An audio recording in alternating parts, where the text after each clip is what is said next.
The $3 you spent on coffee this morning just cost your future self about $500.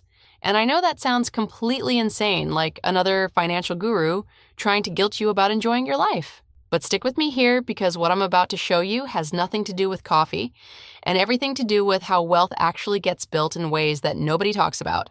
I'm Jade, and I spend way too much time analyzing the gap between people who earn a lot and people who actually keep it. Like why someone making $60,000 a year ends up wealthier than someone making $150,000.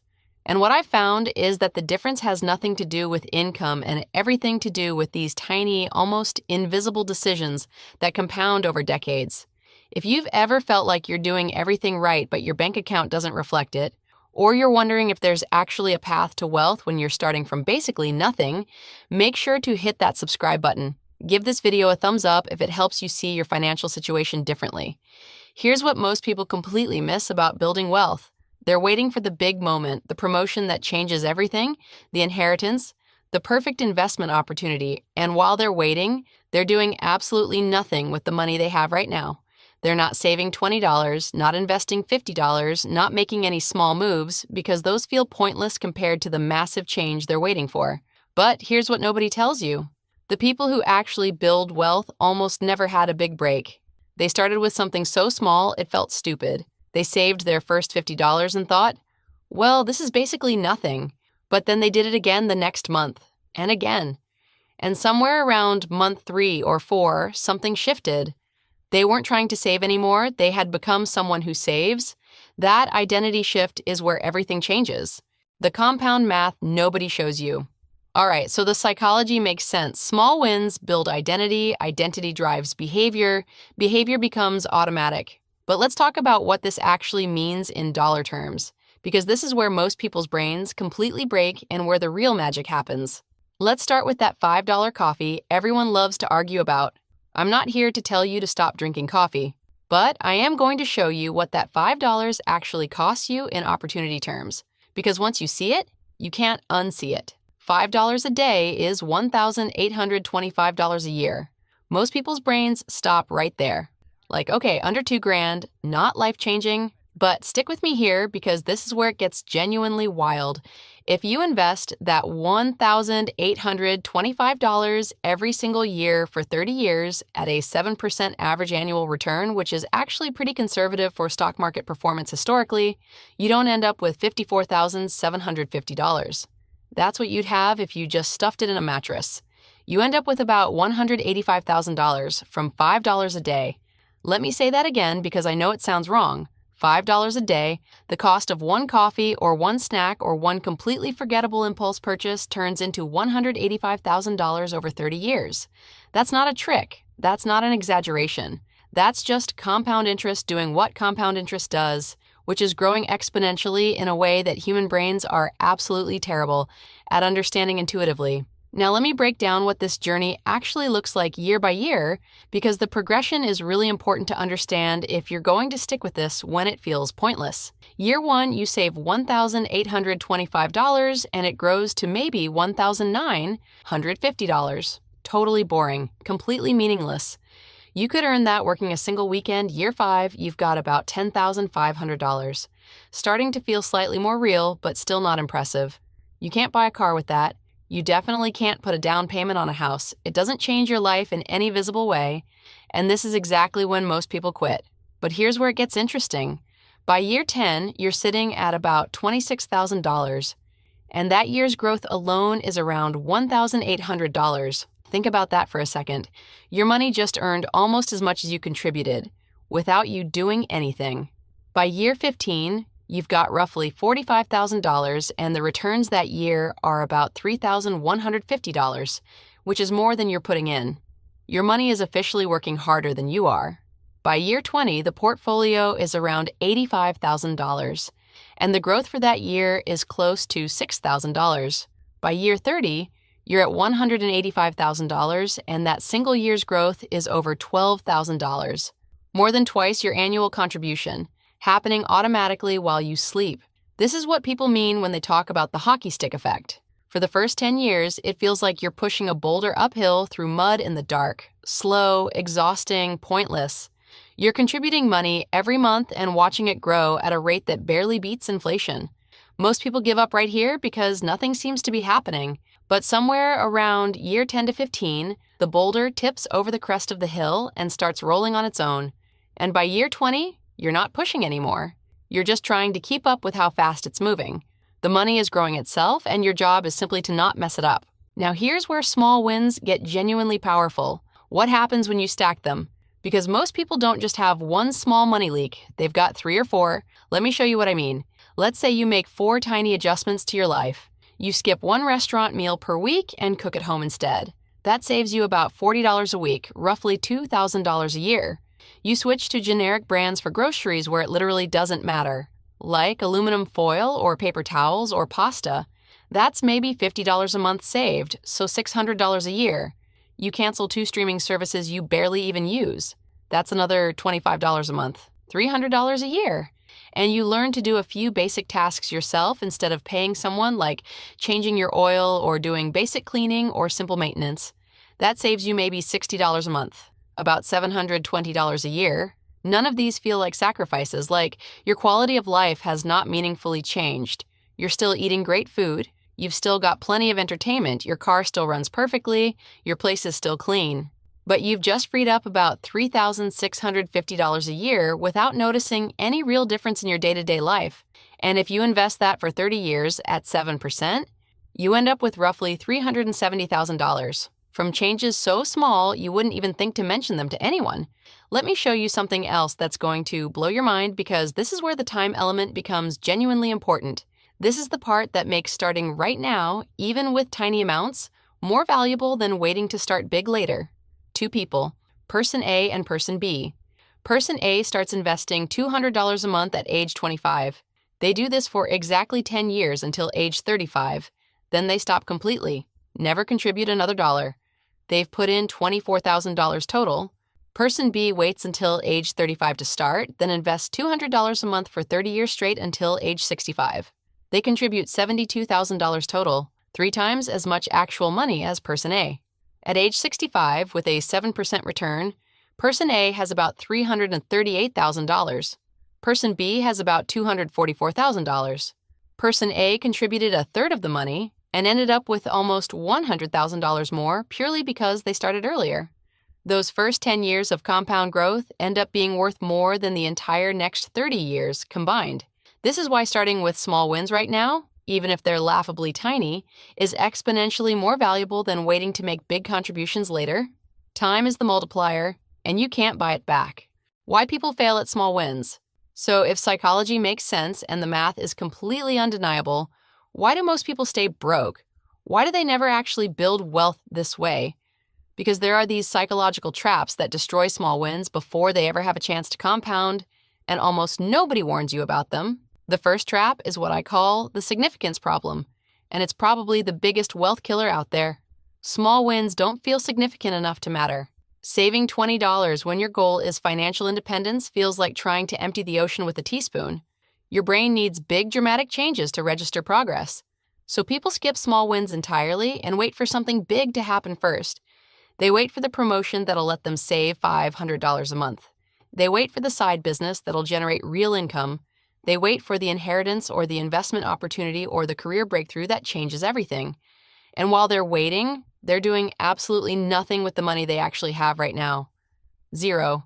The irony that nobody talks about is that the people who actually get those big breaks are usually the ones who are already making small wins with whatever they had. They built discipline, they built habits, they built the identity of someone who's financially responsible.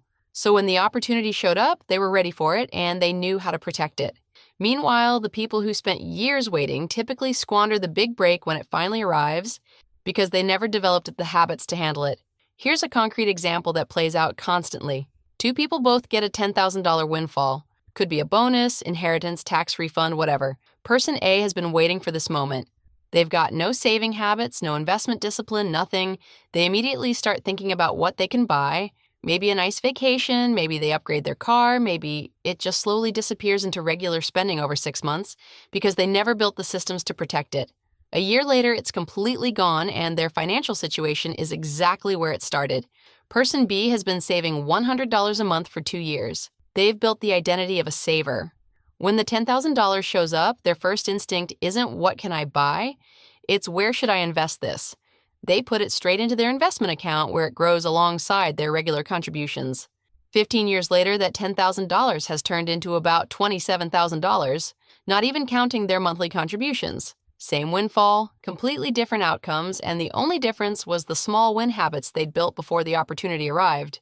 The second trap is comparison, and social media has made this absolutely brutal. You're saving $150 a month, feeling pretty good about yourself, making progress, and then you find out your coworker has $50,000 saved up. Suddenly, your $150 a month feels embarrassing, pointless. Why even bother when you're so far behind? What people miss is that literally everyone started at zero. That coworker with $50,000 didn't manifest it from nothing.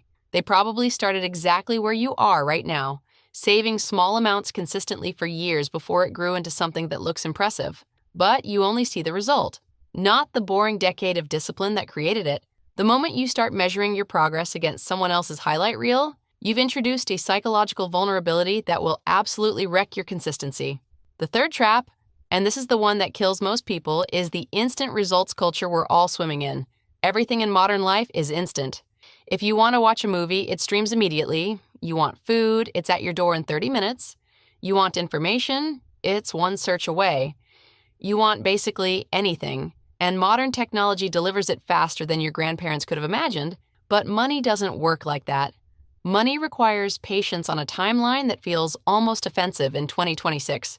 And this creates cognitive dissonance that most people genuinely can't handle.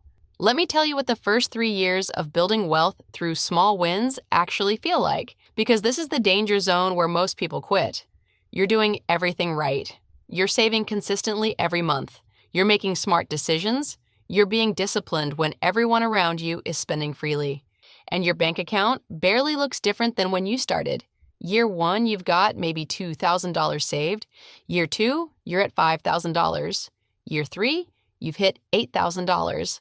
These numbers feel completely meaningless when you're watching people around you buy houses and new cars and take expensive vacations. Your friends are posting about their lifestyle upgrades while you're sitting on $8,000 that can't even buy a decent used car. This is exactly when most people quit, right around year 2 or 3. The initial motivation from starting has completely faded. The New Year's resolution energy is long gone, but the compound interest hasn't kicked in enough yet to feel meaningful. So they look at their account, see a number that doesn't feel life-changing, decide this strategy isn't working, and they stop. They never make it to year 10, let alone year 20, because they couldn't endure the boring middle part where absolutely nothing seems to be happening. But here's what you need to understand. That boring middle part is the entire game. That's not the part you have to get through to reach success. That is the success. The ability to keep making small wins when there's zero evidence it's working, when nobody's cheering for you, when it feels completely pointless, that's the actual skill that separates people who build wealth from people who stay stuck. The small win operating system. All right, enough about why people fail. Let's talk about how to actually make this work in practice, because small wins aren't just a mindset. They're a system. And the beautiful thing about systems is that they remove willpower from the equation entirely, which means you can't fail even when you don't feel motivated. The first principle, and I cannot stress this enough, is starting so absurdly small it feels stupid. I'm talking $10 a week. That's it. Not $500 a month, not even $100 a month. Just $10 a week, which works out to about $40 a month. This feels ridiculous to most people.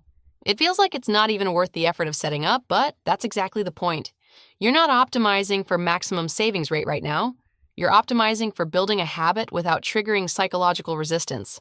Once $10 a week feels completely automatic, like it just happens and you don't even think about it. You bump it to $15, then $20, then $25. By month 6, you're saving $100 a month, and it feels totally normal because you ramped up so gradually. Your brain never panicked about the change. Most people do the opposite.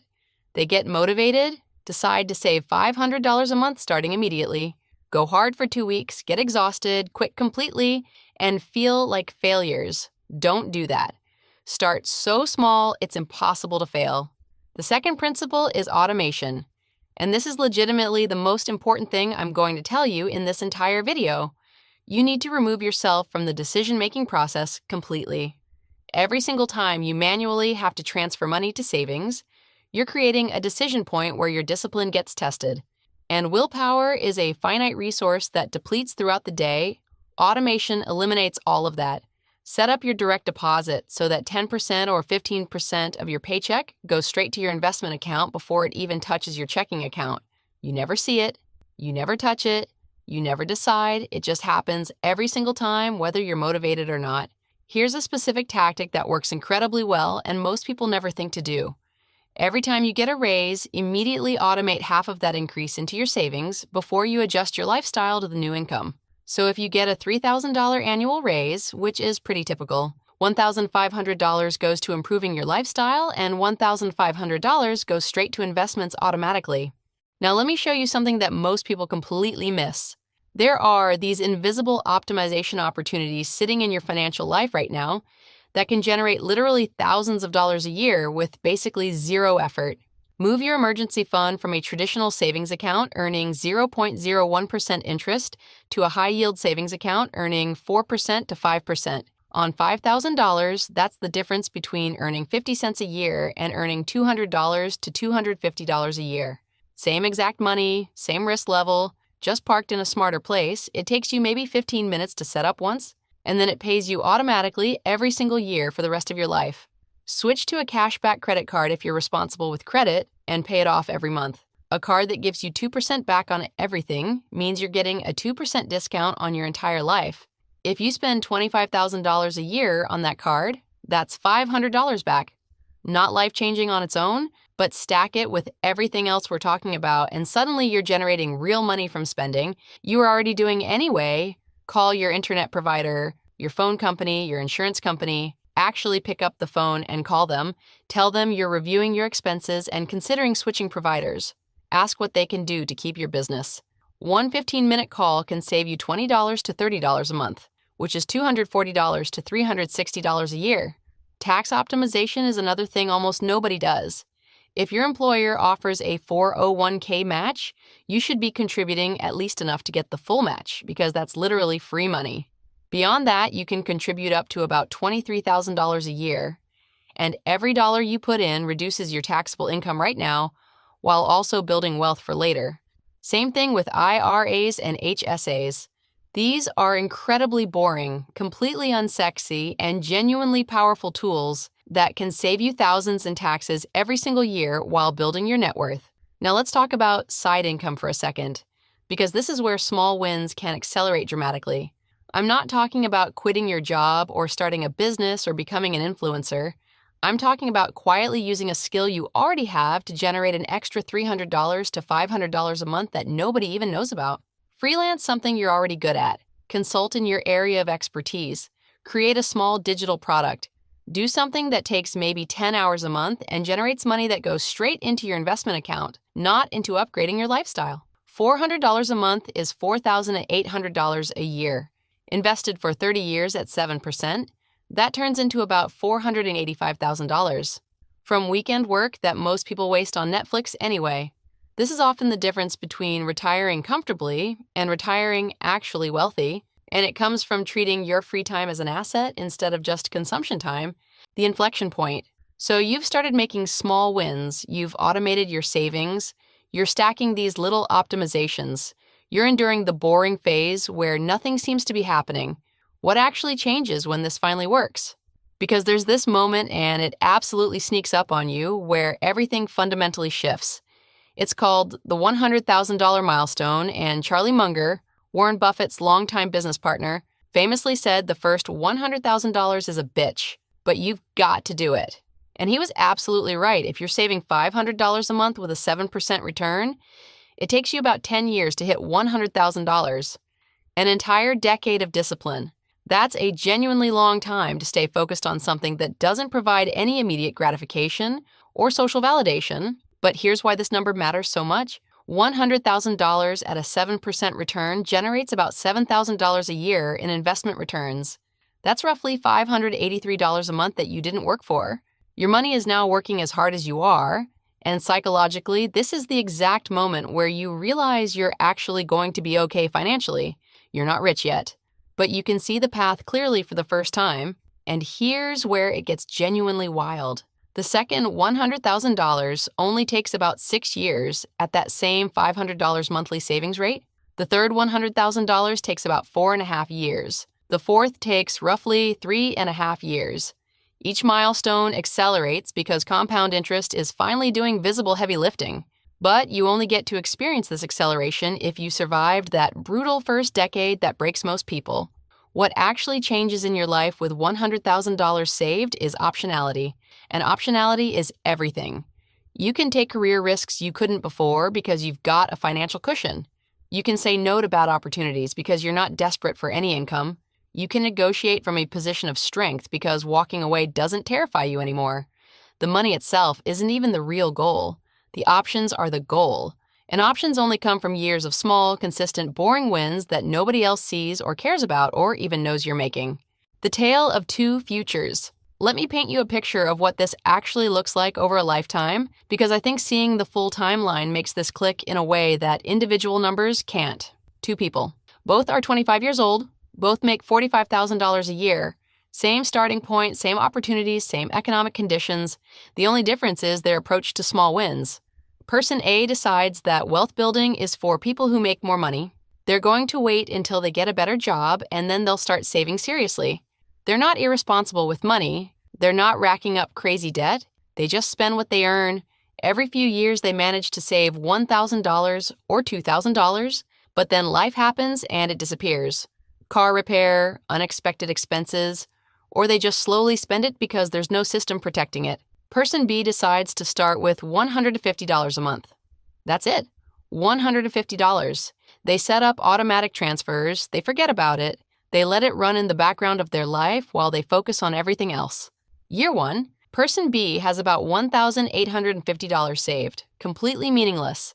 Person A spent that money on experiences and purchases they honestly don't even remember a year later. Year 5.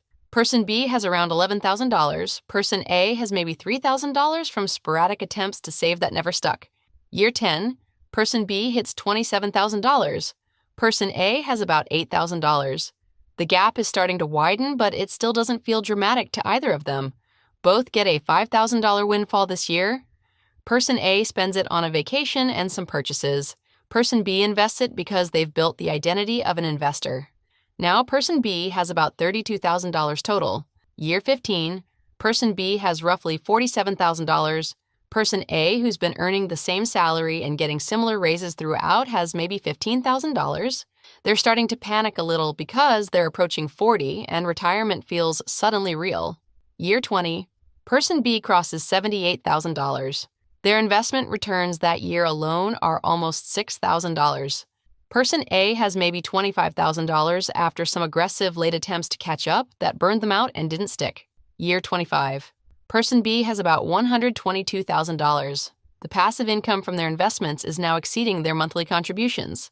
It's running itself. Person A has perhaps $40,000 and is genuinely stressed about their financial future. By age 55, Person B has approximately $195,000. By age 65, they've got over $320,000. They retire comfortably, possibly even early if they want to, with options and security. Person A, who earned the exact same money over the exact same timeline, has maybe $80,000 to $100,000 if they got really serious in their 50s. They're working longer than they wanted to, stressed about money in retirement and wondering where all the time went. The difference between these two people isn't income. It's not luck, it's not intelligence or connections or family money or perfect timing. It's $150 a month, which is $5 a day, which is one coffee or one meal or one completely forgettable impulse purchase that you won't even remember making next week. That's it. That's the entire difference between these two completely different financial realities. Small wins made consistently over time. The difference between broke and wealthy isn't income. It's not luck or intelligence or connections or family money. It's the person who saved $10 this week and then did it again next week and the week after that. Small money wins lead to big wealth, not because of magic or secrets or perfect strategies, just because math works, compound interest is real, and time passes whether you're building something with it or not. If this changes how you see your financial future, hit that like button. Subscribe for more finance content that actually works for normal people with normal incomes. And drop a comment with the one small win you're committing to this week. Not for validation or applause, just for accountability to yourself. Because that's how this actually works. Small, consistent, unglamorous decisions that nobody celebrates, but that compound into the life you actually want to live.